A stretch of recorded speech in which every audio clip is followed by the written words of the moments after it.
8 స్టెప్స్లో mutton పులుసు ఎలా ఉండాలో చూపిస్తాను. యాజ్ యూజువల్గా ఇవన్నీ తీసుకొని పక్కన పెట్టుకోండి. ఫస్ట్ మెయిన్ ఏంటంటే అల్లం వెల్లుల్లి పేస్ట్ అయితే నూరుకోండి, మిక్సీలో వేయమాకండి. అలాగే బయట పేస్టులు మాత్రం వాడకూడదు, టేస్ట్ రాదు. చక్కగా మనం నూరుకున్నాం అనుకోండి, ఆ టేస్ట్ వేరుంటుంది. నేను ఎప్పుడు ఏ కర్రీలో కన్నా ఇలాగే చేస్తాను. మ్యాక్సిమం వెజ్ కర్రీకి కూడా ఇలాగే ట్రై చేస్తాను. మసాలాలు కూడా బయట గరం మసాలాలు, మటన్ మసాలాలు వేయి. చక్కగా ఇవన్నీ గసగసాలు మెయిన్, గసగసాలు ఎక్కువ వేసుకొని మనం కొట్టుకుంటే సరిపోతుంది. ఉల్లిపాయలు ఇలాగే ఇవన్నీ చెప్పవలసి అందరికీ తెలిసిన కర్రీలే కాబట్టి మెయిన్ 2 సూత్రాలు అయ్యి. అల్లం వెల్లుల్లి పేస్ట్ ఇలా పచ్చి పచ్చిగా ఉండి ఆ ఎన్ని ఉల్లిపాయలతో పాటు ఏగితే చాలా అద్భుతంగా అయితే ఉంటుంది. మటన్ మాత్రం మెయిన్ 50% మటన్, మంచి మటన్ తెచ్చుకోవాలి మనం.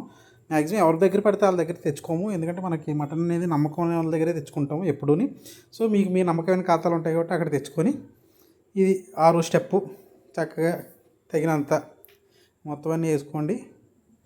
వాటర్ వేసుకొని ఒక 4 విజిల్లు 5 విజిల్లు తెప్పించారనుకోండి. తర్వాత మళ్ళీ చింతపండు పులుసు వేసి ఇంకో 4 విజిల్లు తెప్పిస్తే అయిపోయింది కర్రీ. దీనికి 2 గంటలు 3 గంటలు వీడియోలు చేస్తారు చాలామంది, ఎందుకో అర్థం కాదు. నిమిషంన్నర వీడియో మంది, నిమిషంన్నర కూడా రాలే.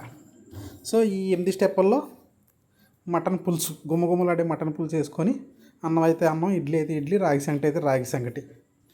నెక్స్ట్ స్టెప్ తినడమే. ఇంకా పీసు చిన్నగా కొట్టించుకోండి. ఇది నా పెద్ద సజెషన్.